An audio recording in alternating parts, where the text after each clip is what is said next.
What's up, nail crew? Today I'm going to show you guys how to go from messy cuticles to nice clean ones. The first thing I want to do is I'm going to take my Blue Cross cuticle remover and put some in a little bowl. I like to use Q-tips to rub it in. This way I'm not, just pouring it straight over my cuticles and soaking them all up. I get a nice application of the cuticle remover. Then I take a Bonafide Beauty glass cuticle pusher. I use the pointy end of it and start scrubbing away.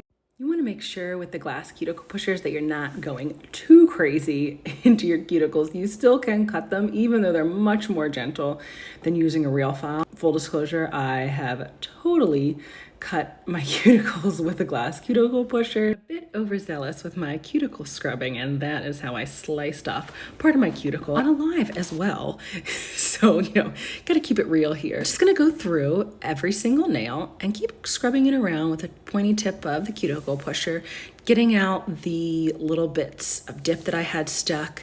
I honestly have dip stuck around my cuticles because my hands are so dry.